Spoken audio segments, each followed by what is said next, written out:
Bueno, este es el resumen de la enseñanza a la iglesia en casa. Mi nombre es Andrés Calderón y quiero presentarles la siguiente información.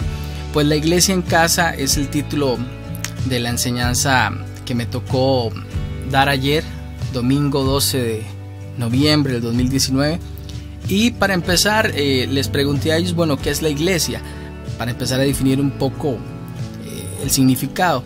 Y muchos tenían la respuesta y decían, bueno, la iglesia somos nosotros, la iglesia no es lo mismo iglesia que templo ni congregación, ¿verdad? Estamos hablando de infraestructuras, estamos hablando que congregación son varias iglesias reunidas, nosotros somos la iglesia. Entonces, cuando hablamos de la iglesia en casa, quise poner este versículo ahí, Efesios 5:23, que dice, porque el marido es cabeza de la mujer, así como Cristo es cabeza de la iglesia, siendo él mismo el salvador del cuerpo.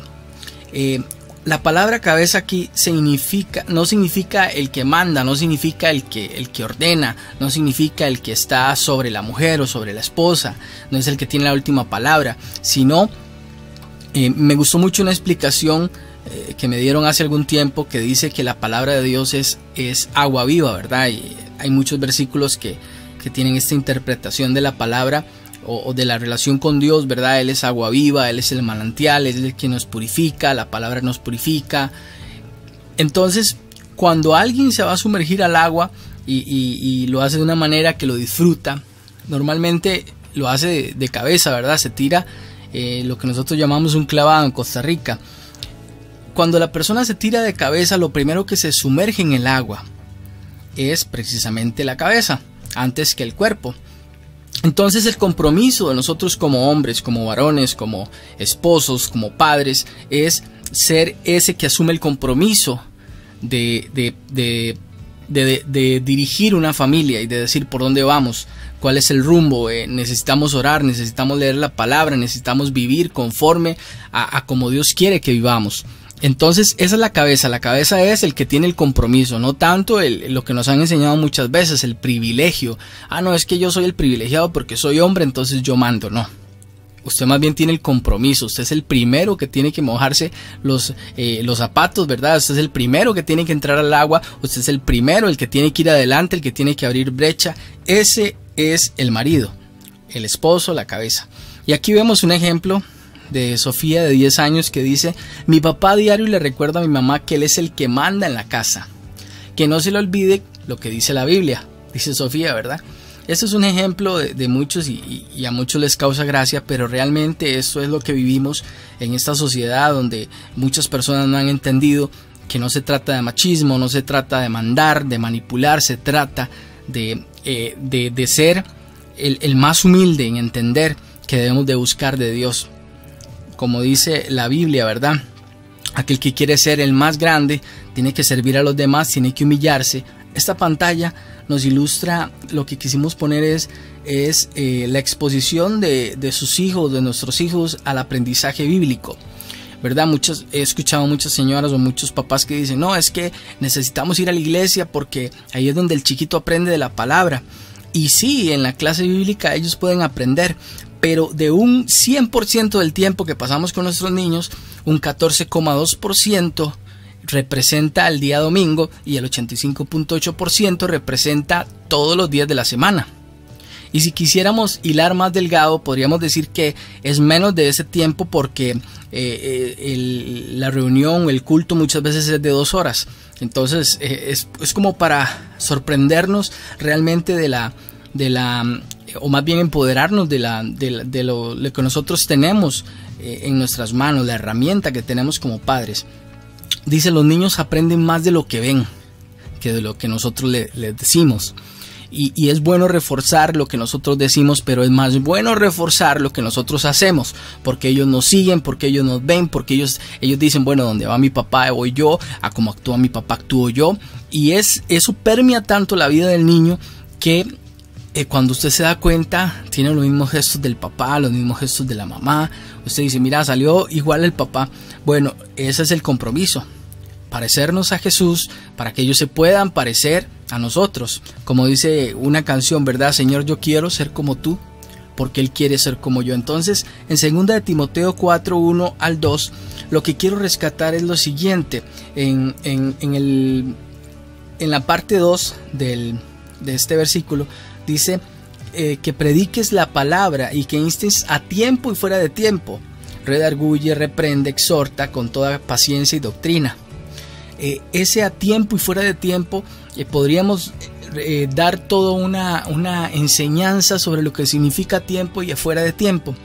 Y eso es el resultado de lo que los niños ven y muchas veces copian de los papás. Dice Mateo, de 9 años, dice: yo le digo a mi mamá que leamos el libro que me regaló abuelo sobre historias de la Biblia. Ella me regaña y sigue usando su celular. Eso pasa mucho, ¿verdad? Hoy en día, lamentablemente, los papás se envuelven o tienen rollos en su mente que no han podido arreglar. Traen niños al mundo y lo menos que tienen es tiempo para atenderles y para educarles como Dios manda, ¿verdad? Dice: los padres deben estar doblemente comprometidos con el aprendizaje, ya que para poder transmitir a sus hijos el conocimiento tienen que leer, y yo añadiría ahí estudiar, ¿verdad? Investigar y pedir consejo. Leer o estudiar la palabra, investigar muchas veces, ¿verdad? Escuchar prédicas, gente que te esté inspirando, gente que esté teniendo una revelación y vos decís: mira qué bueno esto, pero necesito sopesarlo, necesito a alguien a quien yo pueda pedirle consejo para ver si esto que esta persona dice hace sentido y es cierto. Todo ese trabajo que muchas veces nosotros como padres o como cabezas de hogar delegamos a los pastores. No, el domingo vamos a la iglesia y nadie puede faltar porque en la iglesia es donde aprendemos. Y el pastor solo es el que sabe. Entonces hay un pastor pagando un precio muy alto y nosotros como padres o como cabezas de hogar lo que hacemos es relajarnos y decir: no, la verdad es que para eso el pastor vive de esto, para eso se le paga o para eso se le da una ofrenda, ¿verdad? O el diezmo. Entonces nos relajamos y eso es un error muy grande, porque el mayor modelaje que tienen nuestros hijos es por medio de nosotros, ¿verdad? Somos los que estamos más con ellos y ellos aprenden más de nosotros que de cualquier otra persona. Dice, bueno, aquí quería darles esta figura de ejemplo, me llama mucho la atención. Yo no recordaba si era un cliché o una imagen que tiene uno de que le han dicho que los pájaros, las mamás, ¿verdad?, muerden o digieren un poco parcialmente el alimento y lo entregan a sus hijos. Pero realmente sí pasa. Y esto es lo que nosotros tenemos que hacer. Es entender la palabra de Dios, estudiarla, sopesar lo que las personas dicen y ser ese filtro, no solo en las cosas cristianas, sino en otros ámbitos sociales, lo que nuestros hijos lleguen a decirnos, pues todo eso es importante tomar en cuenta. Esta pantalla dice cena romántica y usted dirá: ¿qué tiene que ver esto, verdad, con la iglesia en casa? Y es porque es más que todo una situación personal, porque yo decía, bueno, nos han enseñado que orar o hablar con Dios tiene ciertas características donde tomamos una postura, donde estamos en un lugar, donde hasta a veces hasta nos duelen las rodillas, donde hablamos de otra manera, cambiamos el tono de voz. Pero realmente una vida de oración es estar todo el día en constante comunión con Dios. Y es muchas veces como decir: bueno, Señor, voy a hacer este mandado, espero que me ayudes, Señor, aquí estoy, gracias por este día. Y uno bosteza y le da gracias a Dios, y uno va a comer y le da gracias a Dios, ¿verdad? Esas personas que siempre vemos, o a veces hasta que andan hablando solas, hasta que asustan, uno dice: mira, esa persona anda hablando sola. Realmente muchas veces está en comunión con Dios, lo que pasa es que nosotros lo ignoramos. Esa es una vida de oración. Y lo de la cena romántica es un concepto porque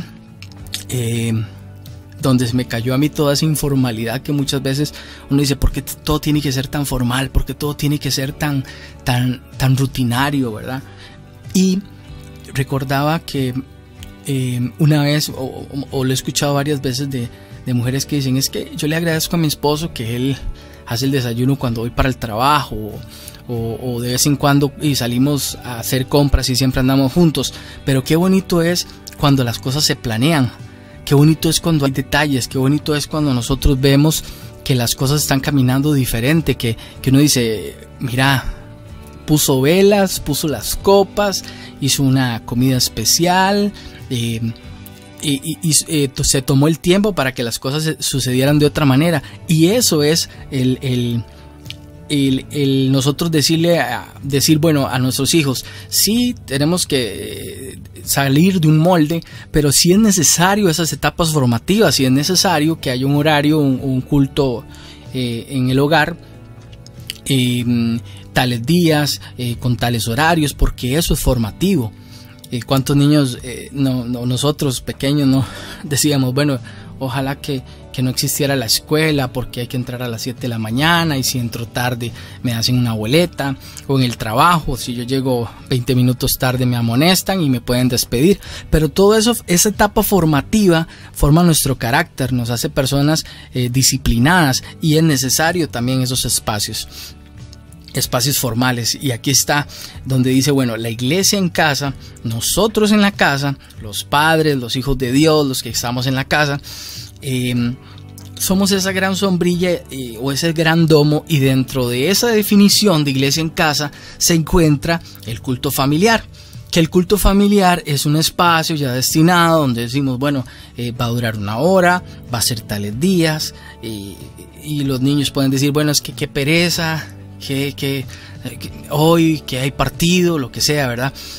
Pero estamos enseñándoles disciplina y compromiso, ¿verdad? Son esas etapas especiales, esos momentos especiales donde Dios dice, oh, gracias por apartar el tiempo y encontrarse conmigo a pesar de, porque eso me demuestra que importa, que es necesario, que es formativo, que nos ayuda. Valores y principios, porque los valores y principios son ese puente hacia la sociedad, son esa conexión que sus hijos y nosotros mismos utilizamos como herramienta para conectar con otras personas. Y les doy un ejemplo de esto. Nosotros podemos decirle a nuestros hijos,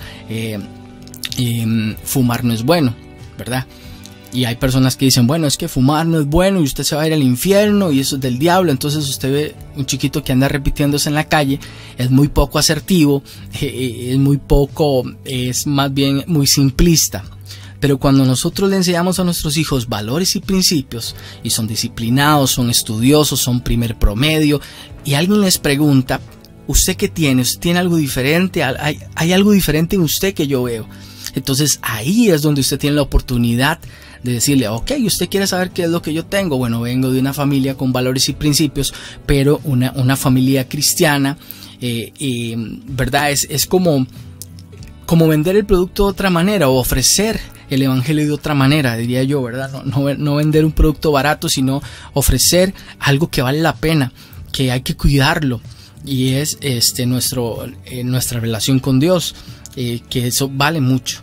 Y el tercer punto dice, ejemplo de los padres en todo tiempo, y no por ser tercer punto es menos importante, ¿verdad? Un modelo efectivo en nuestros hijos es modelar efectivamente, ¿verdad? No es solo decirles, la Biblia dice esto y esto es lo que se hace, ¿verdad? Sino poder darles ejemplos, poder sentarse con ellos y decir, ¿te acordás aquella vez que leímos esta historia de la Biblia? Bueno, esto que pasó hoy en el mayoreo, en la feria, en la verdurería, esto es lo mismo. Esto se aplica de esta manera. Darle a los hijos herramientas es mucho mejor, ¿verdad?, que darle solo simplicidad o decirles no. Y muchas veces hay gente que dice no porque no tiene un compromiso de ir más allá a estudiar y analizar lo que realmente quiere decir un versículo o la palabra de Dios. En esta pantalla dice iglesia en casa, iglesia efectiva, ¿verdad? Cuando hablamos de la efectividad de la iglesia o de un cristiano o de la religión, me acuerdo que la palabra dice algo así parafraseado, en esto se resume toda la ley: amarás a Dios con todo tu corazón, con toda tu mente, con todas tus fuerzas, y amarás al prójimo como a ti mismo. Entonces, si nosotros queremos ser una iglesia en nuestra casa, una iglesia efectiva, un representante, un digno representante de Dios en la tierra, tenemos que aprender a amarle a Él y amar al prójimo. Y en eso se nos va la vida, porque amar al prójimo lo decimos en menos de 2 segundos. Es una frase, o son 3 palabras que las podemos repetir muy rápidamente. pero realmente se nos va la vida en aprender a amar al prójimo, porque amar es otro nivel. Santiago 1:27 y Mateo 25, 35 y 40, ahí podemos verlo, dice, ahí lo subrayé, dice: visitar a los huérfanos, a las viudas, en las tribulaciones, y guardarse sin mancha del mundo. Otra vez, ¿verdad? 1, 2, 3, 4, 5 palabras: guardarse sin mancha del mundo, que las podemos decir en menos de 3 segundos, pero la vida entera se nos puede ir en tratar de practicar esto. Esa es la verdadera religión, esa es la verdadera iglesia. El que hace esto, dice el Señor, esto es delante de mí una persona irreprensible. Atención a poblaciones vulnerables. Y en Mateo 25, 35 y 40, que es bastante largo, ahí lo pueden ver y después lo pueden leer con calma, ¿verdad? Dice: porque tuve hambre y me diste de comer, tuve sed, estuve desnudo y me cubriste. Y entonces ellos le dijeron, los discípulos le dicen: ¿y cuándo te vimos forastero y te recogimos, o desnudo y te cubrimos? No recordamos. Y él dice, el maestro responde: de cierto os digo que en cuanto lo hiciste a uno de estos mis hermanos más pequeños, a mí lo hiciste. Esa es la efectividad de la iglesia en casa. Es una luz que no se apaga, es una luz que va más allá de la oscuridad. No sé si a ustedes les ha pasado que muchas veces está uno en el cuarto y ya dispuesto a dormir, y uno quiere dormir así en la oscuridad para poder dormir bien, pero hay una lucecita pequeña, un LED pequeño de un cargador de celular, pero es tan fuerte, esa pequeña luz es tan fuerte que usted dice: ¿pero qué es esto? Entonces, hasta que usted no va y desconecta el aparato, usted dice: ahora sí puedo dormir tranquilo, porque aunque es un LED pequeño, la luz es muy grande. Así somos nosotros, somos esa manada pequeña, pero la luz nuestra es muy grande en la oscuridad. Y esa es la esperanza, que hoy en día esta sociedad está muy oscura, pero entre más oscura esté, esa luz, aunque pequeña, aunque humilde, brilla cada vez más. Y aquí tenemos otro ejemplo. Dice: mientras íbamos hacia la iglesia y esperábamos a que cambiara el semáforo, vi a un indigente pedirle dinero a mi papá. Papá cerró la ventana y aceleró, ya que íbamos a llegar tarde al culto. Esto me recuerda al buen samaritano, ¿verdad? Realmente nos hace pensar si lo que estamos viviendo es un evangelio que vale la pena. Es algo vivo, no es letra muerta, es algo vivo. Y aquí tengo otro mensaje. Dice Karen, de 16 años: tengo una tía en la cárcel, pero no la conozco. Mi mamá dice que no tenemos tiempo para ir a visitarla, pero los domingos nunca faltamos a la iglesia.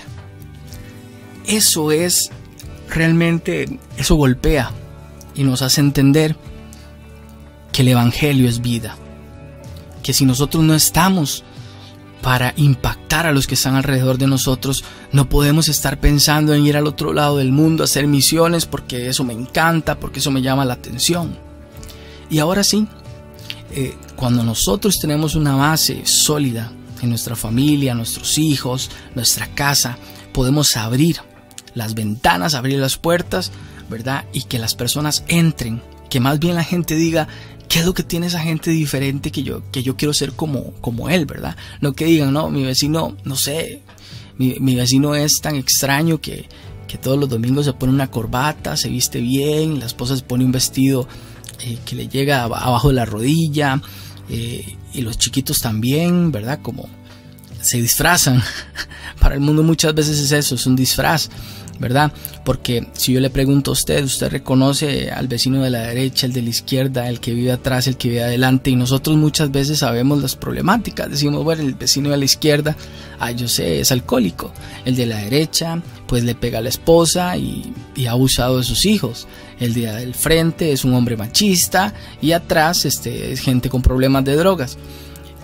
Pero eso tiene que hacernos reflexionar y decir: bueno, ¿qué tan efectivo estoy siendo yo en mi espacio, en el lugar donde Dios me plantó, donde Dios me está llevando? ¿Soy luz o no soy luz? ¿Le sirvo a Dios simplemente dentro de la estructura organizacional de una iglesia, o le sirvo a Dios realmente en la naturaleza de mi vida, en el vivir todos los días.